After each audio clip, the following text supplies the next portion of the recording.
you go. It's current, everything's good? Okay. I think it should be law if you're out there helping. You're not an agent. All right, everybody. It's 6 o'clock. Welcome to the Berea Planning Commission work session. Tuesday, October 8th, 2024. Amanda, are we waiting on anybody else? I didn't see. Do we need to?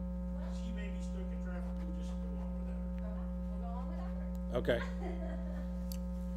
So it says, our probably, I assume this may be our first speaker tonight, housing learning session. Our guest speaker, Tom Carew, USDA Rural Development.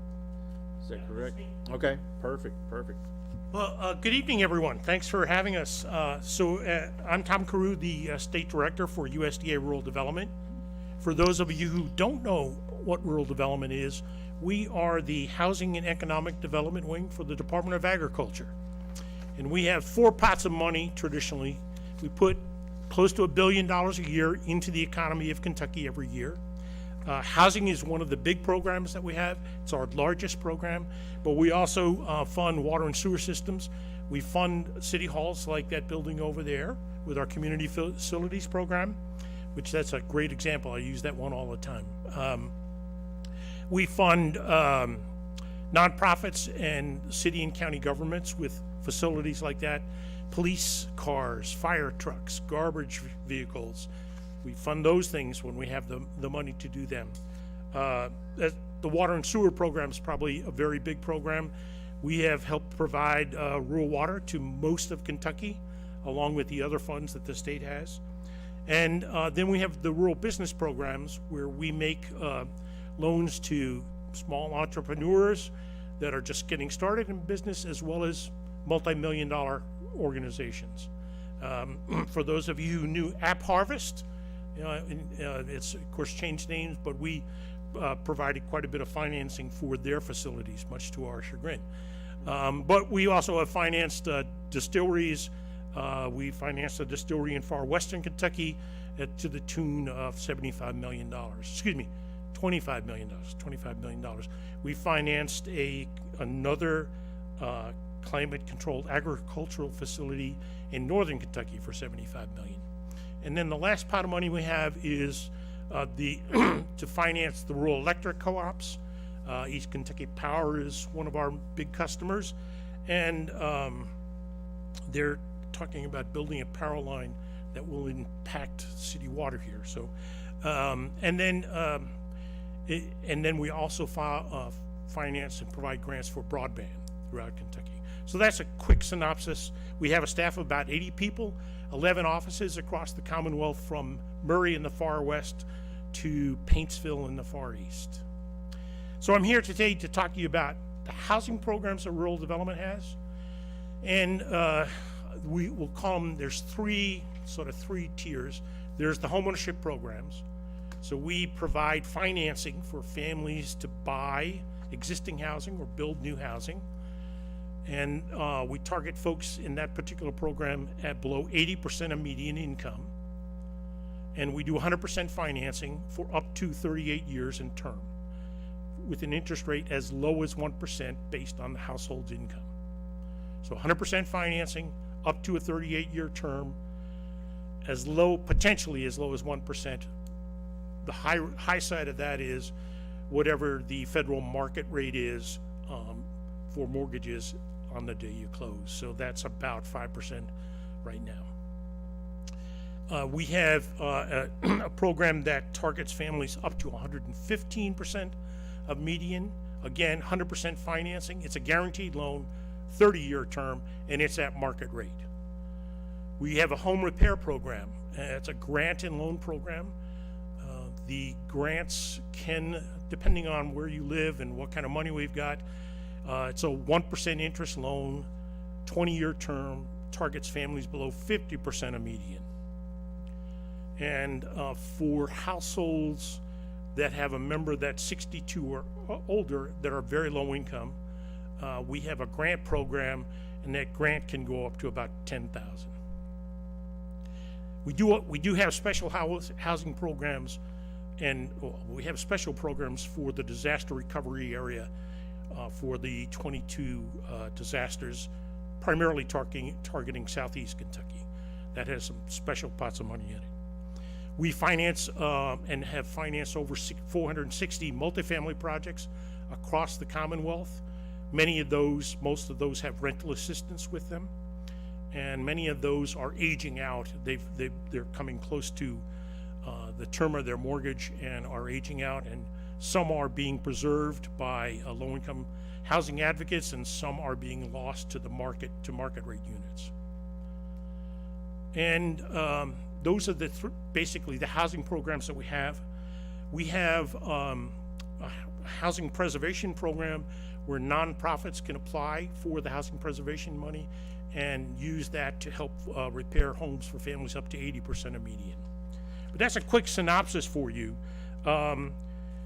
We were 12th in the nation in terms of rural development, in terms of the single family program targeting families below 80% of the median this year, and second in the nation for the home repair program. So we move a lot of money through the agency and have been around for many, many years. We also sponsor what we call the Mutual Self-Help Housing Program, which, similar to Habitat, you probably know about Habitat, and I know Habitat's been here and spoken with you earlier. This is where we bring a group of 4 to 10 families together, and we help them build their houses using our mortgage programs, but they can actually construct their homes, use and provide self-help. Each family has to provide over 600 hours per family for that particular program. It's a great program to reach families that are even lower than what we can normally reach. So that's a quick synopsis of what we do, and happy for any questions that you might have about any of our programs or housing in general. Just to give you a little bit about my background, I used to work for FAHE, which is the Federation of, formerly known as the Federation of Appalachian Housing Enterprises. I was one of their founders back in 1980.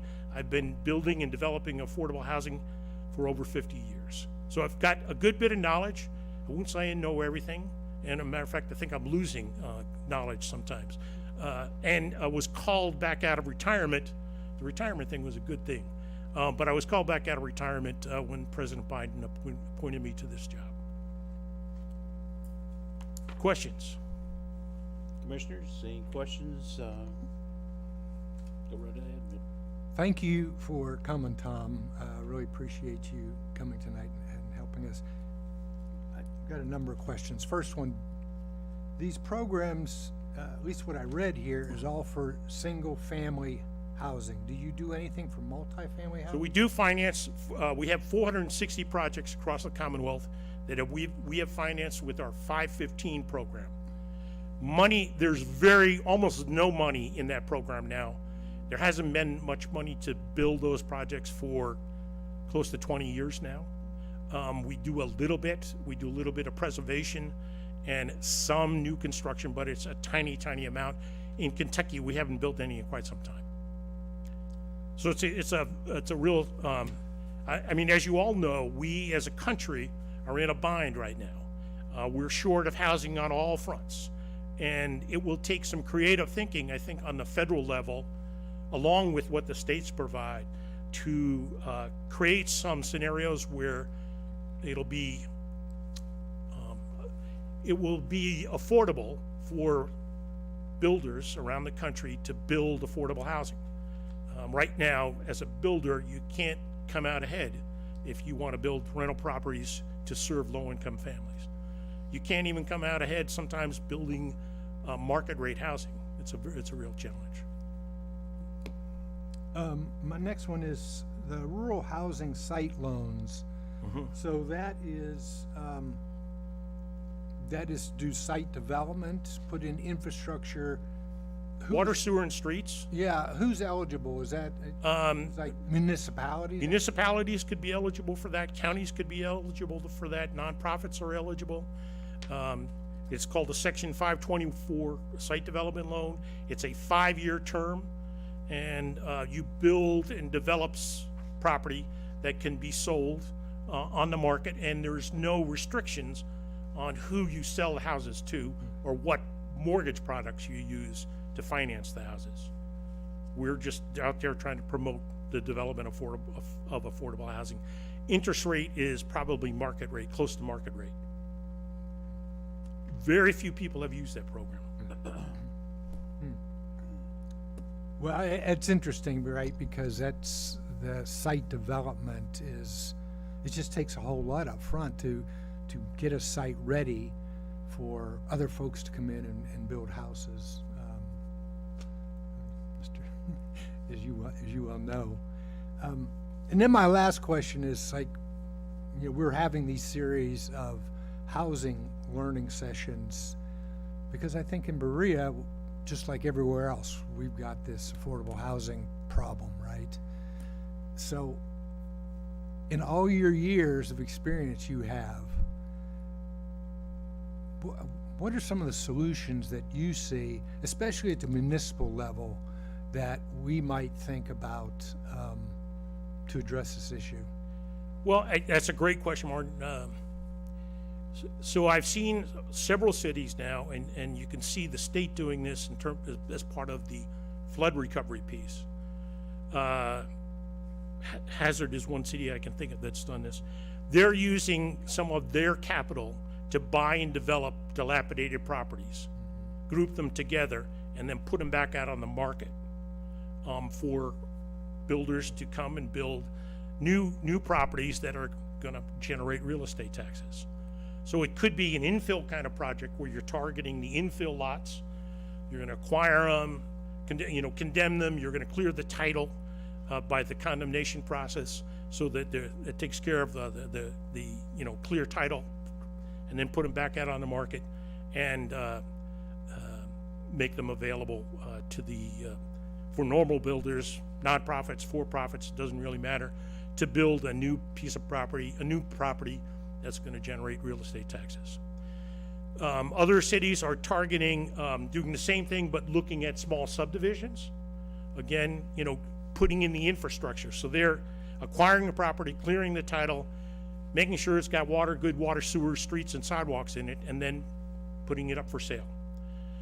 The Commonwealth of Kentucky is developing what they call high ground subdivisions, several of them, because there's no place to live in the bottoms where it all floods. And so they're in particular targeting reclaimed strip mines. So these are strip mines that have sat abandoned for years and years, that have quite a bit of growth on them, and taking those properties and developing them. The state is using various resources to do that, and building an access road from an existing highway up to the top of the mountain, and then putting all the utilities in it. No one could do that without the assistance of government. That may be more than the city of Berea can put together, but I think there are very creative ways to look at how to do that. I think the dilapidated properties, the city of Fulton out in far western Kentucky, are one of our rural partner network counties. That's how they hadn't had a new home built in 17 years. So they did exactly that. They went out, condemned properties, brought them into the city's warehouse, and then put them out for folks to build new houses on, and it's working quite well. They've gone through all their lots. So I think it's a great way, one of the great ways to do that. On a bigger scale, we really need Congress and the president to work together. I know that's an unusual concept about working together, but we've got a big problem, and we need some big solution. So when it comes to affordable housing, how to develop affordable housing, when rural development back in the 80s developed these 460 projects, we provided a 50-year loan at 1% interest to the developer, plus rental assistance. That's how they built all those projects. We know ways that it can be done, but we've decided, somewhere along the line, the Congress and the president decided they didn't want to do that anymore.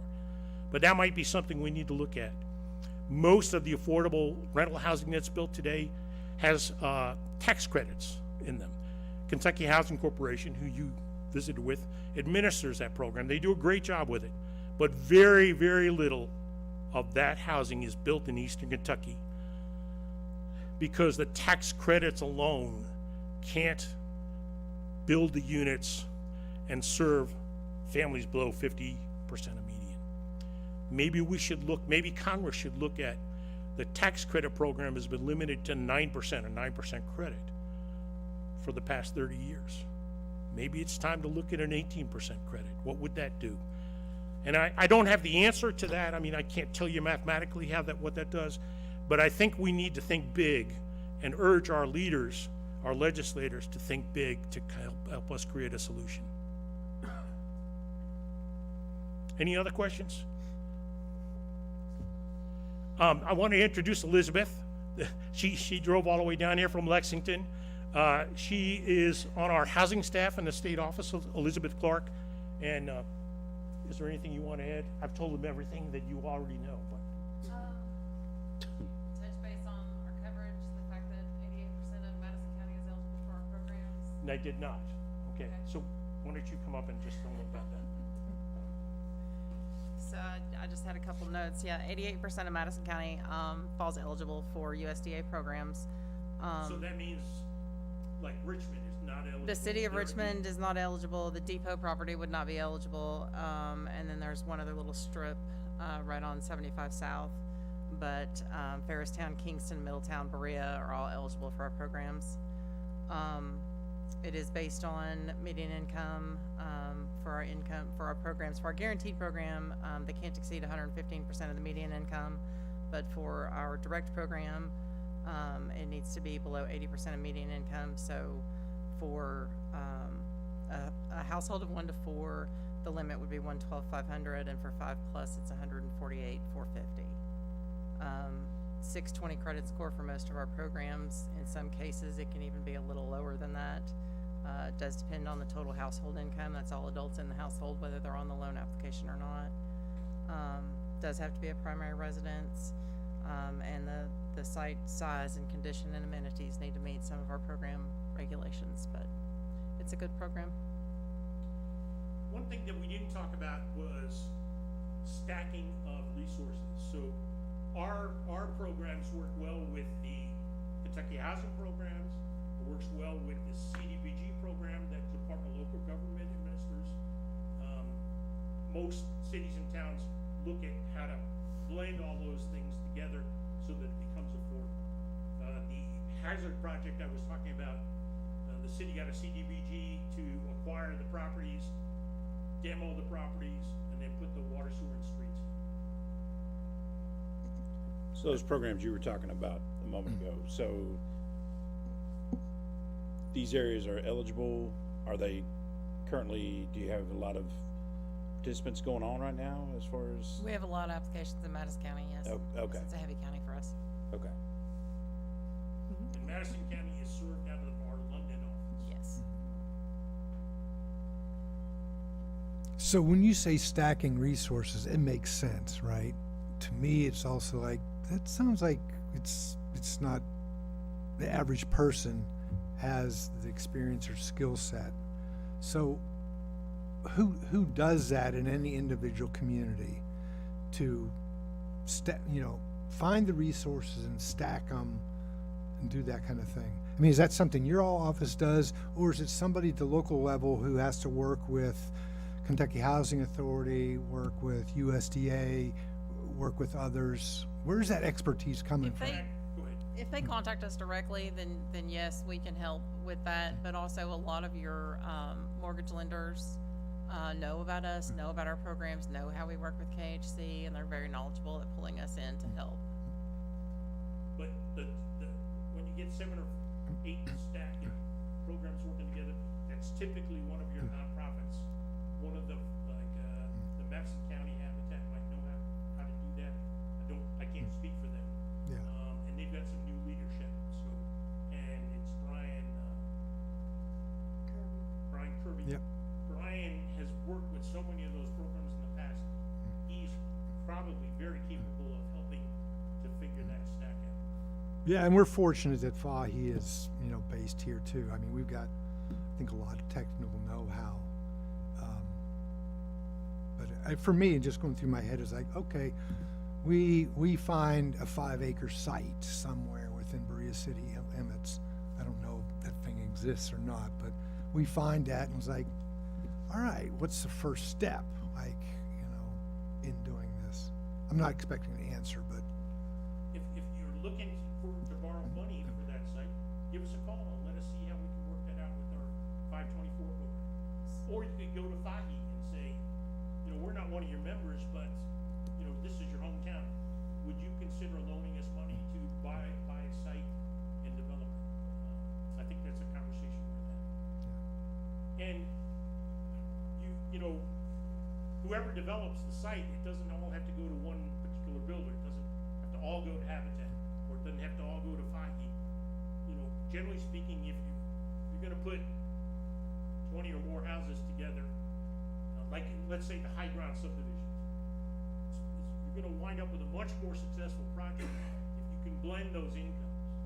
But blending those incomes takes some oomph on the part of the local government in the sense of property standards. You can all go in with the best of intentions, but the first person who starts to junk up everything, and it happens, I can take you to lots of places where it happens, they're gonna devalue that subdivision, devalue people's property, and it's gonna be up to potentially a board like this or code enforcement who will step in. I think that's very, very important for the long-range success of the project and for success of the homeowners and their investments. thank you all so much.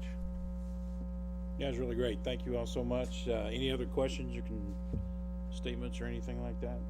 Thank you so much again. Appreciate it. And Martin knows how to get me. If there's anything else we can answer or provide, please let us know.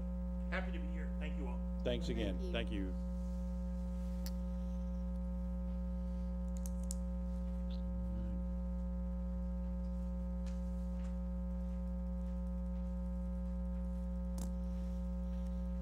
Okay, so more on housing, section 8 housing. Speaker Susan Lillis. Susan, thanks for coming. My name is Susan Lillis, and I'm the director at the Richmond Section 8 Housing Office. Our office is actually located in Richmond. We are not inside City Hall, but we are at 118 North 2nd Street. There are actually 3 housing programs here in Madison County, because we do cover Madison County, even though we're located in the Richmond area. There is the Berea Housing Authority, there's the Richmond Housing Authority, and then there's Section 8. It's how I have to divide that up a lot of times, because people say, well, how many housing authorities do you have? I say that the main line is HUD. HUD is the main bar, which is actually not in Frankfort, where a lot of people think. Our field office is actually located in Louisville, Kentucky. So that is the main bar, and there's several phases that fall off of that bar. Section 8 being one and public housing being the other. The difference between the two is public housing owns their property. In other words, they take care of all the maintenance, they take care of the yard, they buy the equipment, they do everything. Section 8, we only have landlords, which we have it a little bit easier. Sometimes I say that. Currently, we have 749 vouchers for Madison County. That does include Berea, so I would guess roughly about 35 to 40% of our housing is here in Berea. We do cover a lot of the students here in Berea College. We have several programs that are in our office that they can contribute to as well. We have the Family Self-Sufficiency Program. We have a Scholar House that actually we have 2 in Richmond that we have several that participate through that. Those are project-based units. So those vouchers stays with the unit. There are 39 in one Scholar House and there's 30 in another. So that's how many we house. Our budget runs around roughly $4 million. So right now, I think we are housing, even though we have 749 vouchers, the budget doesn't always cover those vouchers. And with the gentleman that was speaking, when he said that the rent increases are going up drastically, they are going up drastically, and that cuts down on us housing that many people. So even though we might have the monies coming in, that doesn't necessarily mean that we can put that 749 people housed. So roughly right now, I think it's about 739 is what we have housed in Madison County. One of my main concerns is affordable housing, of building units and getting the units ready for the people.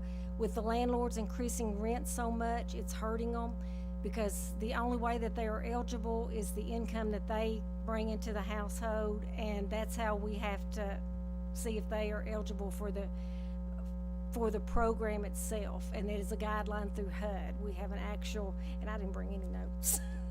I'm going wild on this one. We actually have to go by a guideline that they supply us as to, you can't make so many dollars over this amount in order to be eligible for the program. Very rarely do we see that people do not come into the program that, you know, they are eligible for the program, so that's not an issue. But as far as them going out and finding a home for them based on that income is what's becoming the problem, because with the rent being so much, they're not qualified. They cannot pay more than 40% of their income toward their rental assistance. So that's what's hurting them the most. I'm trying to think. Do you have any questions? Well, I mean, how many families are kind of falling in between as far as? Not getting on the program, Yeah, or? those parameters of being, you know, being able to, yeah, that 40% income level and. It's very rare. I'm going to say maybe,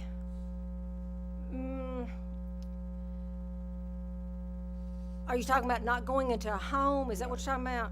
Oh, that's probably, I would say 30 to 35%, 40, easy. Okay.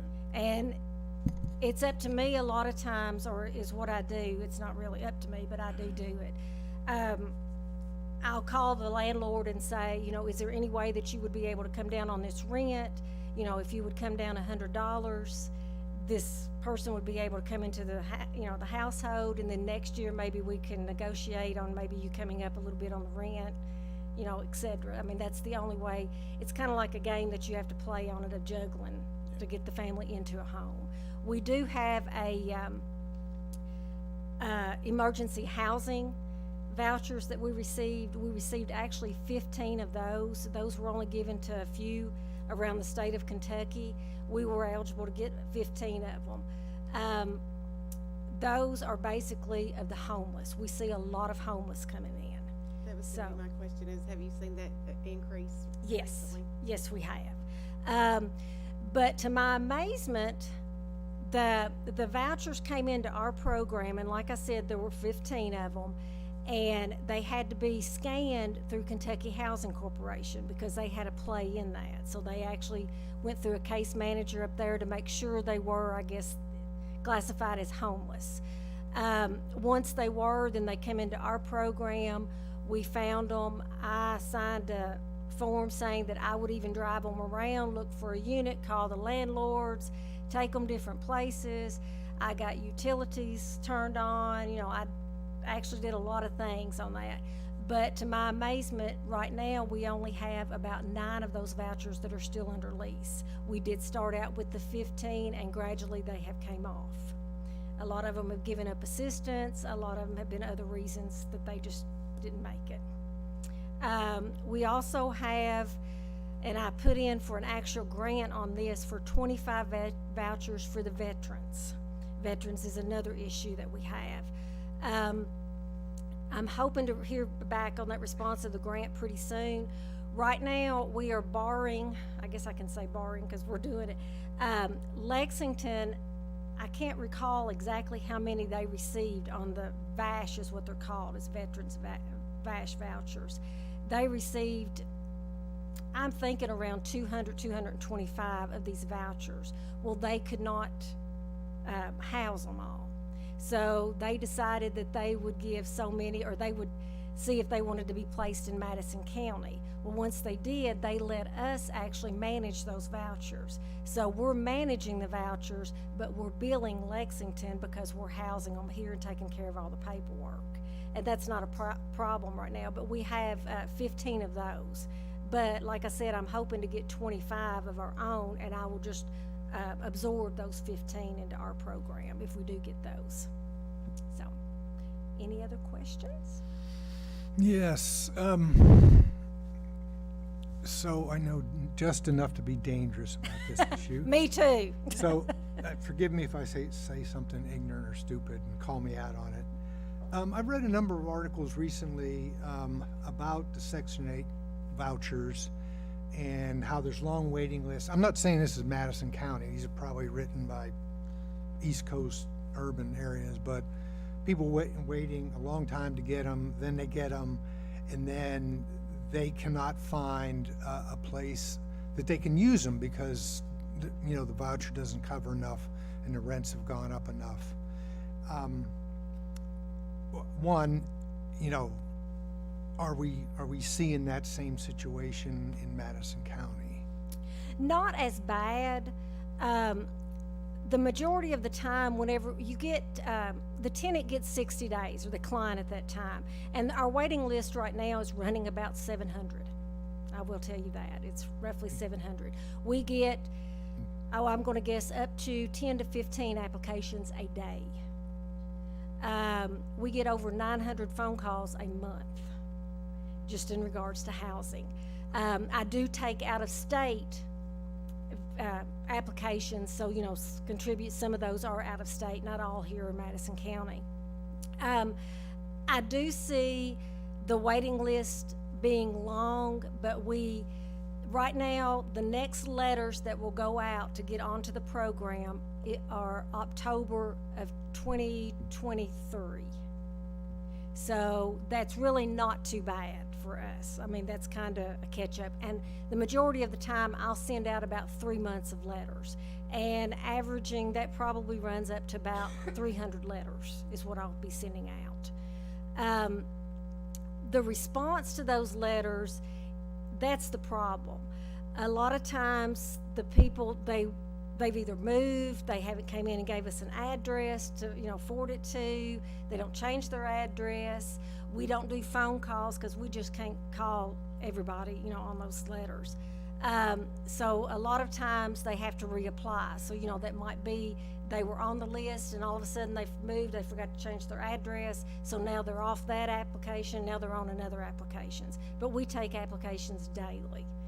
So my other question is that it's my understanding that for a landlord to accept a Section 8 voucher, that they have to be inspected yes. For certain standards, which I think some landlords object to the paperwork to go through that. And then, of course, Kentucky legislature passed House Bill 5, the Safer Kentucky Act. And then the Supreme Court recently ruled in such a way that basically says landlords, are off the hook. You don't have to take Section 8. I mean, are you seeing any impact from that? I haven't a lot. As far as the landlords not taking Section 8, we do get that a lot because some of the tenants, they do leave it in a disarray. I mean, whenever they leave, they might get mad at the landlord or something to that effect. They'll punch holes in the wall, what have you, and we no longer pay damage claims. So therefore, it falls back on the landlord. Whereas he can rent it to someone else, and probably he would take them to court and et cetera and get more out of that way. Whenever I talk to a landlord and ask them, whenever they say, well, I'm not interested in renting through Section 8 anymore because I don't want to fix that window that's broke. I don't see that I really have to fix that. I can just rent it off the market. And I'm like, well, that's true, but I have to look at it like this. If you were that tenant, how would you want this unit to look like if you moved into it? So that's what I kind of throw back at them and say, would you want to come into something that there's holes all in the walls and the floor, the tiles are up, and the windows are broke, you know, how, would that be your home that you would actually live in yourself? So that kind of puts them in a spot to say, well, I'll try it one more time. So they'll fix the unit and go from there. But we do inspections yearly. We do it on the first move in, and then we do it annually after they're there. So that kind of gives a heads up, and we do them 2 months in advance of their lease being up, so the landlord has 2 months' notice in order, you know, to repair the issue. So they can't come back and say, well, you didn't notify me in time. It's like, that was 2 months ago that we told you that, you know, the window was broke, or, you know, something like that. So, but we do get a lot of that. Well, we know, and I've seen it personally, is in a real tight rental market, broken window doesn't mean it's unrentable, No, right? no, it's You know, not. black mold does not mean it's unrentable. You know, places that would not pass your inspection are still being rented. Our inspections are not that really rough, I guess you could say, and they're getting ready to come out with a new Inspire inspection, and it's going to be more lenient to the landlord. It's going to be either a pass or fail. I mean, that's going to be it, a pass or fail. So there can, and I'll give you an example because it just blew my mind on it. There could be a door that is, and maybe I shouldn't be telling this to a builder. There could be a door that someone has punched a hole in. As long as that hole has not been punched all the way through, that would pass inspection. So, Now, is that a result, is this new program a result of not having enough housing, or, which or new not program? having the change in the inspection program, where now it's just a pass or fail? Is that a result of, kind of this common housing issue that we're having right now, or not having enough people in housing? That's Or is just, that a result of the owners, I don't wanna say not wanting to repair, that doesn't sound good, but, yeah, is it a result? not wanting to keep up the unit. Not Right. wanting to keep up the Yeah. unit, okay, No, that is a change in HUD. okay, It's like HUD changes daily. And it's like they came up with this new program and they think, well, this will be better. But now public housing is going to have it a lot harder than we do because they're going to be on a point scale. So it's going to be a lot more hectic for them, so. It also works, Susan, with the renters, like, you know, if it's bad living conditions. Yes, it can go both ways. Yeah, HUD will go into the renter and say, listen, you've got a month or 2 months, I don't know what it is, and you gotta get this place clean. Yes, I've been in several units to where, you know, it's come back and, you know, it's kind of like a he said, she said situation. And I worked my first 10 years as dispatch at the police department, at the Richmond Police Department. It's like I know those situations that you got to play with. A lot of times, you know, the tenant will be maybe evicted or something for some reason from the landlord. Well, all of a sudden the tenant's coming to me saying, well, he didn't fix this and he didn't fix that. And I'm like, so now you come to me and tell me that he's not fixed anything, that something is broke, but yet you couldn't have reported it before the fact he evicted you. You know, so it's like, I kind of have to weigh, you know, which way I'm going to go here with it and see what the problem is. So it could be a he said, she said situation on that. Yeah, sometimes you send your maintenance people in, and they find out that this person's living like a whatever. Yes. Yeah.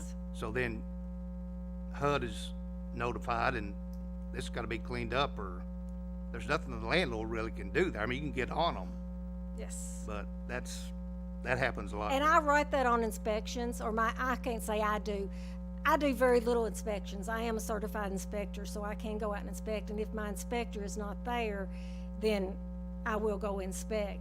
But I do write that, and she does too as well, to note that, you know, this is a tenant's issue. You know, that they need to repair this, or, you know, something that happened. It is not based on the landlord getting this fixed, so. And one thing that I changed whenever I became director in 2007, was in order for the tenant to move somewhere else, they have to show me proof, and they have to sign off, and the landlord does too, that they're in good standing with that landlord. Because I found I lose more landlords, you know, that way than anything, is that if they didn't pay, say we paid our part of, I'm gonna say $400, but they didn't pay their $100. Well, then I turned around and I put them in lease somewhere else. You know, to me, that's not fair, and they walked away owing a landlord, and now they're in a new unit. So I make sure that they have paid and they're up to standard, and they've settled everything with that old landlord before they are eligible to go to a new landlord. And that's helped us a lot on our landlord situation of keeping landlords. I know a lot of the restrictions that you have on tenants, but some of the people here may not, so you do have restrictions that, you know, that they have to follow, don't you? Yes, they are, I'm pretty strict on them. Anything that we do, or anything that I do or the tenant does, it's backed up with paperwork. I mean, that's our main thing, is everything is noted. If we get a complaint on the tenant, we send them a letter, they come in, I talk to them, you know, it's written down in the file, it's kept. If the landlord calls, you know, I'll note down in the file when they're called, you know, everything, it's always noted. But the landlord and the tenant both have restrictions that they have to follow, so.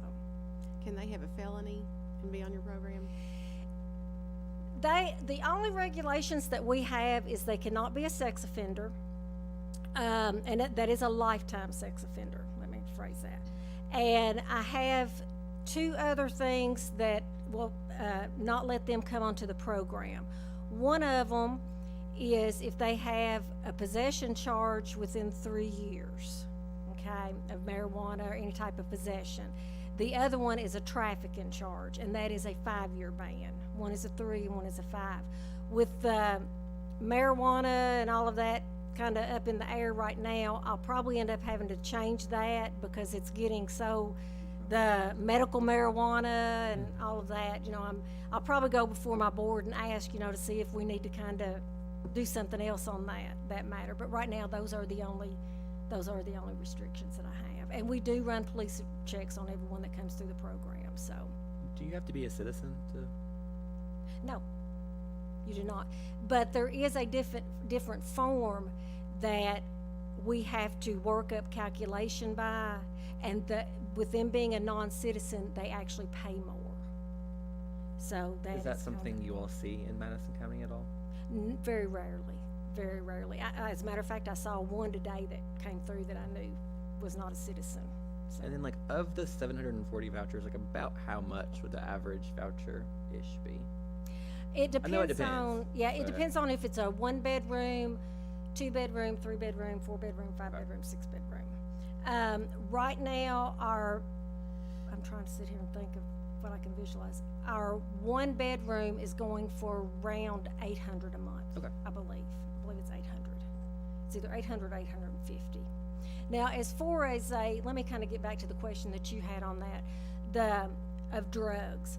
If they have had a drug, they got pulled over for marijuana, they got arrested for a possession or something like that, and they completed a program, a 6 months program, and they graduated that program, drug program, then they are eligible to come onto Section 8. I do give that a benefit of the doubt.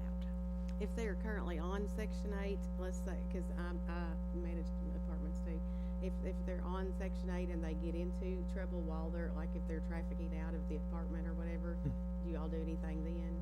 It'll be a termination. Okay. Yeah. And trust me, if the neighbor knows that it's happening, or the boyfriend that got mad and left, or the girlfriend that shouldn't know that the boyfriend shouldn't be there, somebody's going to call me. That's one of my first things whenever we have a briefing is, do not let anyone know that you are on Section 8, because if you're doing something wrong, I will find out. Yeah. Trust me, I will find out.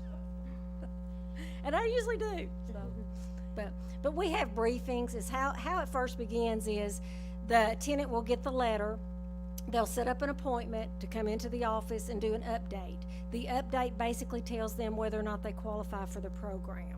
So we will give them a voucher, and actually the voucher's kept at the office, but we will tell them that they can go out and start looking for a unit. They have 60 days to find a unit. I usually tell them that if they can't find one within 60 days, to give me a call about a week before that expires, and I can give them another 60 days. HUD regulation only lets me go up to 120 days. But I found if I go ahead and give them the 120 days, they drag their feet more. Whenever you push them at the 60, it's kind of like they get out there and they actually hunt. So that's what I do. Then they have to come back in and they have to go through a briefing, and the briefing kind of explains the whole program to them. And then once that's done, then we'll set them up for an inspection and go out and inspect the unit, and then they'll move in the following month. So, I think one of the problems too that I've seen is like, when we did our study a couple months ago, that it said that 2% of the rentals in Berea were available at that time, only 2%. They were all full. So I think that, like you were saying, the problem is places to put them. And I get calls all the time, I only have so many days to find, and there's no vacancies. no. So that's really where we're seeing a problem, isn't it? I've noticed that a lot more people are wanting to come into the Berea area. Yeah, and there's just not enough places to put them, honestly. Yeah. Yeah. I'm not that familiar with Berea. I love Berea, but I'm not that familiar with it. It's like, oh gosh, I hate to go inspect in Berea because I can never find my way around. Do you all see a shortage of available rentals? Yes, quite a bit. So We'll get you a city map. I need one. Thank goodness for my phone. Yeah. I got a question about the scholar housing that you said it's Section 8, but the voucher stays with the unit. Yes, those are called project-based. In other words, we are obligated for 15 years to have 39 vouchers in one scholar house and 30 in another. I have to keep using those vouchers to stay in those units. So even though we have 749 vouchers, 39 of them are going to one scholar house and 30 are going to the other, and I have to continuously keep those there. A lot of the ones that graduate, like I said, they're on Eastern's campus, and when they graduate the program, a lot of them give up that voucher. So, it's easy for me to say, okay, we're going to replace it. We've still got that one there. But if they decide to port that voucher to, say, Jamestown, if they decide to go to Jamestown, Kentucky, then they can actually take that voucher to Jamestown and go through the same housing program and go to the top of their list, and that's called a portability. And then either Jamestown will absorb them and put them on their program, or they have the right to bill us. If they don't have enough funding, they can bill us. So if they go to Jamestown, we're going to be paying for that voucher down there. So I have to free up another one of my 749 vouchers to put back in that place. So what's the name of the scholar house that's there by the Hummel Planetarium? I would assume that's one that Kit you're Carson talking. Commons. Right, the Commons, and that one is basically for veterans. From what I gather, that is that's one part for of it? veterans. Yes, and it's also for, is it single parents as well? single parents. That is what all the scholar houses are. Okay. I'm thinking there's maybe like 6 or 7 scholar houses in the state. I know there's some in Moorhead. I'm trying to think of some others. I know Moorhead's got one. There's several scholar houses around the state, but that is what that one was geared toward, was veterans. And then they're all That are going to school at single-parent. Eastern and. Yeah, they're all single parent Yeah. housing, and it doesn't necessarily, it can be, we have I think 3 gentlemen that actually, have their custody of their children, and they live in there. But now, there's some regulations on that. Even though you're not supposed to have student housing, it just so happens that all of them that are in the scholar house are students. So, But that's not a criteria to get that voucher? Do you not have to be a student there? they have their own guidelines of getting in whenever you go through their program. Now, this was a big issue that we had with the Louisville field office, of them saying that you can have it as student housing. If Susan Lillis came off the street and she wanted to live there and she's not a student, are you gonna deny her? That question was never answered. So, but they have kind of their own guideline as to how you can get in. But once they're in, they have to follow my guideline of how, I do the inspections, I keep it up, everything goes by the rules and regulations of the housing office. So how often do you know how much money that you have to work with? I mean, you say 749 vouchers, but that could go up or that could go down? It could go up or it could go down, and we do have reserves, so we're okay. We're one of the high performers of agencies in the state of Kentucky. As a matter of fact, I talked to the field office today, and we're probably about second in line. So we manage the money pretty well. But And it's when I up, say that, I'm saying my finance person and my staff, Yeah. not just myself. but ultimately, it's Congress who makes the allocation to HUD, Yes. and then HUD, yeah. And it's not that I can, if it was, I'd be like Batman, call up and say, I need more vouchers, because I do. But they actually send the vouchers. They'll say, Susan, I think the last vouchers I got was 7. They said, Susan, we've got 7 vouchers. Do you want them? I'm like, yes. Anytime that they give me vouchers, I'm like, yes. And I apply for a lot of, stuff, just like the veterans, the 25 vouchers. I applied for that grant. And the way they're talking is I am going to get it. I'm going to receive it, so. If a person is homeless, do they move up on the list, or does it? No, the only thing that I have that will override going to the top of the list is a fire victim. Yes. And that's another thing that I thought about discussing with my board. And the mayor is my chair, the mayor of City of Richmond, Mayor Robert Blythe, he is my chair of my board. The only reason that I haven't gone that route of discussing it is because homeless falls in kind of different categories. Would you classify being homeless if you had your sister living in Madison County? Is that really homeless because you had someone here? And that's how, whenever we had the emergency housing vouchers, they scanned them. That was kind of the questions that they would ask. Do you have any relatives in the county or close by? And if you did, that's not really classified as homeless, because even though you might not have seen your sister for 25 years or something, you all, had a big falling out, they still felt like that you could go to that person and you could get help and they would let you stay there. So. Is your board a mix of Richmond, Berea, Madison County? It is, no, I don't think so. It's in Richmond. It is, we had discussed that. It is Mr. Harold Richardson, David Evans, Effie Fields, and Steve Gregg, and then the mayor. There's 5 that sits on my board. And it's Democrat and Republican mixed. It's not it's not all Republican, not all Democrat. Gotcha, no problem. Is there a time limit for how long you can receive the voucher? No. No. No. Okay. Either you would go, what we call zero hat, meaning that you would be making enough money to actually support yourself, or you would voluntarily give up your assistance, one of the two. Or you would be terminated from the program for good cause of reasons. Otherwise, you could stay on it all your life. There was one person that whenever I started, and I have been there since 96, and she's still there.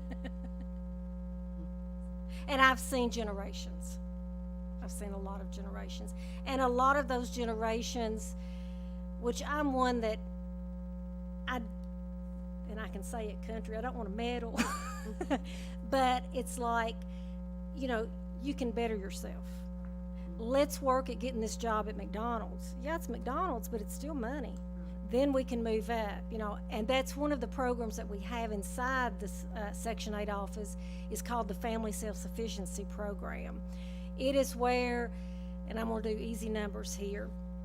If your rent is $500 and we're paying all of your rent, and you go out and you get a good job, and you save us $100 of paying your rent, so now you're paying $100 and we're paying $400, then that $100 we set up an escrow account, and you're on the program for 5 years, the Family Self-Sufficiency Program. When you're on that program and you graduate, every month that $100 is going into that escrow account. It's accumulating. And if you get raises, then that $100 goes up. At the end of that 5-year period, you would get whatever's in that escrow account. Whenever I was first hired, that's what I was under. So that's how come I guess I have the motivation to really get people going with money and all of that. I actually gave out the largest, and still to this day, the largest amount. It was $15,888. Wow. And she bought a home. She ended up putting down and bought a home, so. That's the success story. Yes, yeah, it really is. It really is, so. Other comments, questions? We certainly do appreciate what you do in the community. Well, thank you. And if you, our door is always open, and like I said, we take our applications daily, so if you all want me to send you some applications, or, you know, just email me or just text me and I can get you some and get them to you. It's great information. We appreciate it, and thanks for being in our Thank you. community and helping out. Thank you.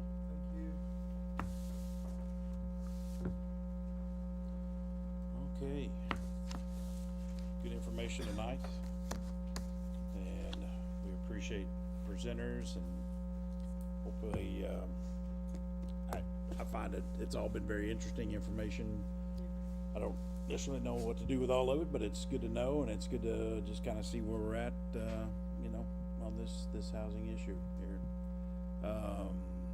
So we will go to Amanda and staff concerning our holiday meeting schedule.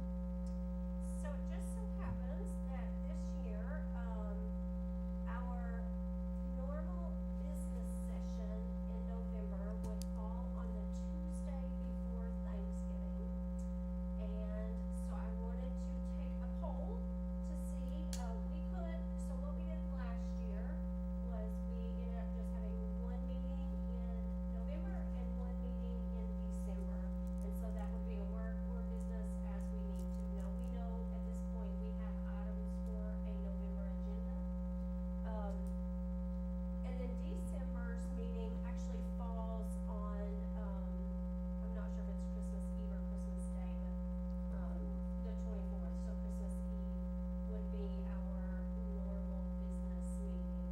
So I wanted to just take a poll this evening and see if we would like to just do one meeting each, which would be our normal work session week, so November the 12th for, November, and December the 10th would be the only, meeting dates in those months.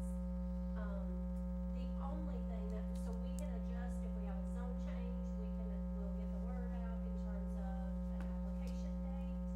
The only thing that might change that would be if for some reason we needed to have a special call meeting, in which we would just plan that for another evening besides Tuesday. So just wanted to see if that works for everyone, to just have that one meeting in November, one meeting in December. I'm seeing some nods. Yep, sounds good. And if we need a special one, then we would just do that, just ensuring that we can get a quorum for that meeting. Okay. I think everybody seems to be in agreement, so November the 12th and December the 10th. Okay. And, again, I will just kind of recap on our housing learning session. I really appreciate the speakers that were willing to come and talk to us. I agree with you, Mr. Chairman, that we have gotten a lot of good information. Now we gotta figure out what to do with that information. I think that will come to us though. So the next few months I'll be working on,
Absolutely. And thanks to you, Amanda, and Melissa, and the whole staff there, codes and planning, and you guys do a good job.